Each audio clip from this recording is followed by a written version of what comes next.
J'espère que vous allez bien, j'espère que vous vous portez bien.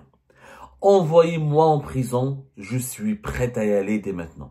Voilà les derniers mots de Saïda Narza qui ont été prononcés par elle-même lors de la dernière journée de l'audience ou des audiences de ce méga procès pour corruption politique, escroquerie, corruption, fraude électorale, qui ont été organisés au pôle économique et financier du tribunal de Sidi Mohamed depuis le 5 mai dernier et qui impliquent plus de 80 personnes qui sont placées en détention et qui sont tous liés aux 3 candidats aux élections présidentielles anticipées du 7 septembre 2024, Saïda Narza, Abdel Hakim Hammadi et comment il s'appelle, Salim Sahli. À chaque fois j'oublie les Salim Sahli, parce que j'ai un collègue qui travaille المغربية سالم صالح بالقاسم سهلي voilà. Saïda Narza, l'affaire Saïda Narza, le verdict d'ailleurs sera connu dans 15 jours selon nos sources. C'était avant-hier, c'était le dernier jour de l'audience, le 16 mai dernier, enfin hier ou avant-hier, le 15 mai dernier, 10 jours d'audience, où à la dernière journée, Saïda Narza a pris la parole, elle a dit des choses, des mots extrêmement forts, qui témoignent du courage d'une femme que le pouvoir fait tout pour la briser. D'une femme qui a voulu uniquement faire de la politique dans son propre pays pour proposer une alternative au deuxième mandat d'Abdelmadjid Tebboune. Une femme qui a voulu contester le bilan de la mauvaise gouvernance de ce pays et qui a tenté de s'entourer de personnes de bonne foi pour proposer des solutions aux problèmes des Algériens et des Algériens. Elle fait partie, moi je vous l'ai dit, Belkacem Sahli et Hammadi, Abdel Hakim plutôt, Abdel Hakim Hammadi et Belkacem Sahli n'ont été que dans cette affaire de scandale autour des parrainages des élections présidentielles ou des parrainages électoraux, n'ont joué le rôle de figurants. Le pouvoir, le régime Tebboune cible Saïda Narza. Comme il a Jeto Taïha, c'est-à-dire il était dans une situation, d'abord elle est une femme, deuxièmement elle est une mère de famille, troisièmement elle est populaire, Saïda Narza, elle est populaire. Elle lutte depuis 2016 contre la corruption, les relations incestueuses entre le pouvoir de l'argent et le pouvoir politique, l'interventionnisme immoral et les ingérences immorales des lobbies affairistes dans les affaires politiques de l'État. Donc elle a une popularité, elle a une image, elle luttait contre la Aïsaba du régime de Bouteflika depuis 2016, quand personne ne pouvait se dresser contre les oligarques du régime de Bouteflika. Elle était la seule à les pourfendre, à les pourchasser, à les dénoncer, à les condamner. Donc elle a une popularité. Donc le régime algérien, il était dans une situation extrêmement inconfortable et il ne pouvait pas avoir le courage de l'affronter à elle seule. Donc, ils ont inclus dans ce dossier le scandale autour des parrainages électoraux des élections présidentielles anticipées, Belkacem Sahli et Abdel Hakim Hammadi, qui sont des personnalités politiques qui sont pas du tout populaires, qui n'ont pas l'épaisseur, ni l'audience, ni la notoriété de Saïda Narza. Mais on les a rajoutés dans ce dossier pour donner de l'épaisseur à ce dossier et pour ne pas donner l'impression à l'opinion publique qu'il s'agit d'une cabale judiciaire et politique uniquement orchestrée contre Saïda Narza. Donc, Belkacem Sahli ou Abdel Hakim Hammadi, on n'en parle pas beaucoup, puisque ce sont des personnes qui n'ont pas joué un rôle déterminant qui ne jouent pas un rôle, et qui peut-être qu'ils seront même pas condamnés à la prison, ou là qui seront peut-être que s'il y a eu des condamnations à la prison ferme, peut-être qu'on va les condamner à la prison ferme pour une période courte, juste encore une fois, pour colorer, pour donner une autre coloration à cette affaire, et pour ne pas démontrer que le pouvoir en veut personnellement à Saïda Narza. Parce que tout un pouvoir qui se mobilise contre une femme, une mère de famille, c'est bien sûr une honte. Vous connaissez la mentalité, la culture algérienne, on n'attaque pas les femmes, on frappe pas les femmes, on s'en prend pas à la femme qui est perçue comme un être fragile, comme un pilier de la société, comme une gardienne de la morale et de l'intimité de la société. Il faut au contraire la protéger, la courtiser, la femme dans la culture authentique, ancestrale algérienne, dans la véritable culture algérienne. Donc il y a un code d'honneur qui a été violé par le pouvoir algérien en s'attaquant, s'en prenant à une femme désarmée, innocente, mère de famille et qui n'a commis aucun crime à l'exception de vouloir faire de la politique et de vouloir proposer une alternative politique et de s'opposer au deuxième mandat de Tebboune. Le verdict sera connu plus exactement le 26 mai prochain. Donc c'est pas dans 15 jours, dans dans même pas 10 jours. Voilà. 82 personnes sont prévenues et sont accusées d'octroi d'indus avantages, de trafic d'influence, d'offres de promesses de dons en numéraire en vue d'obtenir ou de tenter d'obtenir des voix d'électeurs, abus de fonction, obtention de dons en numéraire et de promesses de voix électorales et d'escroquerie. Voilà. Le 8 mai dernier, le procureur de la République près le pôle économique du tribunal de Sidi Mohamed, pôle économique et financier du tribunal de Sidi Mohamed, a requis 10 ans de prison ferme à l'encontre de Saïd Anarza, de Belkacem Sahli, d'Abdelhakim Hamadi, alors que les autres accusés risquent des peines de 5 ans à 8 ans de prison ferme. Je rappelle que Saïd Anarza a un fils qui est déjà en prison, un autre fils adoptif qui est en prison aussi, un autre fils qui est placé sous contrôle judiciaire, et un quatrième enfant, un quatrième fils qui est à l'étranger, mais qui fait l'objet d'un mandat d'arrêt international. Le procès a fait, voilà, c'était mercredi dernier, mercredi soir, c'était le 14 mai dernier. Voilà, le procès, les audiences se sont terminées mercredi dernier, alors qu'ils avaient commencé le 5 mai dernier. Donc, le verdict, le 26 mai, et le mercredi dernier, lors de la dernière audience, Saïd Anarza a dit des mots extrêmement forts, encore une fois, qui témoignent de son courage, de sa lucidité et de sa volonté de s'imposer comme un acteur politique de premier rang, de premier choix en Algérie, parce qu'elle assume ses positions. Et voilà ce qu'elle a dit au président, au juge, au président au juge de siège. On appelle ça le président du procès. Monsieur le Président, permettez-moi de dire un mot. S'il y a une personne qui doit assumer la responsabilité ici, c'est moi. J'assume l'entière responsabilité. Tous ces gens sont innocents.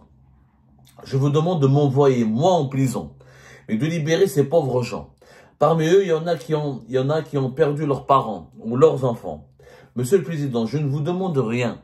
Je laisse cela entre vous et votre conscience. J'ai confiance en vous. Et j'ai confiance en la justice pour accorder l'innocence à ces personnes. Parce que je jure devant Dieu qu'ils sont tous innocents. Les plus jeunes comme les plus âgés. J'assume la responsabilité, Monsieur le Président. Prenez-moi, envoyez-moi en prison. Je suis prêt à y aller dès maintenant. Mais libérez ces innocents. Monsieur le Président, j'ai confiance en vous, j'ai confiance que vous rendrez justice à moi comme à tous les accusés. Je plaide pour l'innocence. Saïd Anarza a compris. Ce qu'elle dit en fait, c'est que ces pauvres gens sont partis en prison à cause d'elle. Non pas à cause d'elle, à cause de l'arbitraire. Mais ces personnes ont été victimes d'une vengeance qui a été exercée par le pouvoir actuel, par le régime Tebboune, à l'encontre de Saïd Anarza. Le régime actuel s'est vengé contre Saïd Anarza parce qu'elle a voulu perturber les élections anticipées du présidentiel anticipé du 7 septembre 2024, parce qu'elle a voulu dire non au deuxième mandat de Tebboune, parce qu'elle a voulu mobiliser une partie des Algériens et des Algériens pour une alternative démocratique, pour un autre mode de gouvernance du pays. On s'est vengé contre elle. Ils n'ont pas osé la mettre en prison parce qu'elle est une femme, parce qu'elle est populaire, parce qu'elle a l'autorité, parce qu'elle est une mère de famille. Ils ont mis ses enfants et d'autres innocents qui sont au nombre de 80 personnes en prison. Saïd Anarza propose un raccourci, on va dire, à la justice algérienne. Elle sait très bien que c'est elle qui est ciblée, que c'est elle qui cause problème, que c'est elle qui fait l'objet de la colère et s'est attiré les foudres de la vengeance des dirigeants actuellement qui sont au pouvoir au pays. Donc elle demande à la justice de l'envoyer elle-même en prison et d'arrêter de faire cette mascarade, de libérer ces détenus innocents qui n'ont rien fait de mal à l'exception de soutenir Saïd Anarza. Et les deux autres candidats, encore une fois, qui jouent le rôle de figure dans cette histoire parce que le pouvoir algérien ne veut pas monter une affaire judiciaire en ayant pour adversaire uniquement une femme, une mère de famille, ce qui provoquerait une empathie naturelle de la société, de la population algérienne à l'égard de Saïd Anarza et ce qui ferait de Saïd Anarza une martyre, une héroïne. Le régime algérien ne veut pas faire de Saïd Anarza une héroïne, une martyre. C'est pour ça qu'il a rajouté deux autres candidats aux élections présidentielles anticipées pour donner l'impression, pour commercialiser le scénario d'une véritable affaire judiciaire de lutte contre la corruption politique. En réalité, il n'y a rien il n'y a pas une preuve, il n'y a pas un élément fondé, il n'y a pas un élément matériel qui démontre qu'il y a eu corruption. Nous avons expertisé, ausculté, analysé cette affaire depuis le début, depuis le mois d'août 2024 jusqu'à le début de ce procès, au mois de mai 2025. Nous avons analysé toutes les charges, tous les axes de ce dossier. On a fait parler des témoins, on a fait des révélations, on a accédé à toutes les sources.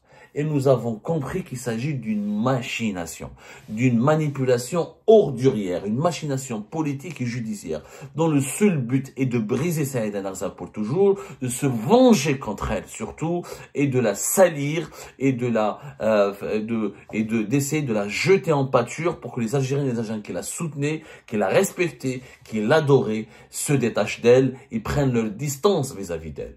C'est un processus de diabolisation et de destruction d'une personnalité publique qui dérange les actuels tenants du pouvoir. C'est tout, parce qu'encore une fois, elle a voulu perturber les élections présidentielles de leur point de vue, du point de vue des dirigeants, alors qu'elle a voulu juste proposer une alternative démocratique au deuxième mandat de Tebboune et une autre doctrine, une autre façon de faire de la politique, et une autre façon aussi de gérer les élections présidentielles et une autre façon de gouverner le pays.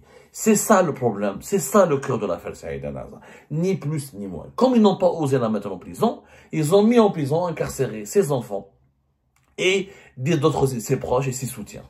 Donc là, elle leur dit clairement, libérez mes enfants, libérez les innocents et prenez moi-même en prison parce que c'est moi qui vous dérange. C'est moi qui vous a énervé, qui vous a touché, qui vous a titillé, qui vous a ébranlé, qui vous a bousculé. Ce ne sont pas ces innocents qui sont injustement emprisonnés. Et ça, c'est une vérité que Madame Saïda Narza a eu le courage de dire. Elle s'est pas faufilée. Alors qu'il y a d'autres personnes, on en parlera demain, alors que d'autres personnalités publiques sont lâches. Quand ils sont devant les juges, ils courbent les chines, ils demandent pardon, ils demandent des excuses, ils demandent la clémence. Madame Saïda Narza n'a pas courbé les chines. Elle ne s'est pas agenouillée, elle ne s'est pas mise à genoux. Elle ne demande ni la clémence, ni le pardon, ni des excuses. Elle demande la justice. Elle réclame justice. Et elle assume ce qu'elle a fait. Elle a voulu s'opposer au deuxième mandat de Tebboune et elle avait le droit de faire de la politique dans son propre pays. Elle a le droit de nourrir des ambitions présidentielles. Elle a le droit d'être candidate aux élections présidentielles dans son propre pays. Et elle a le droit de dire ce qui ne va pas dans la gestion actuelle, dans la gouvernance actuelle du pays. Et elle n'a rien fait de mal.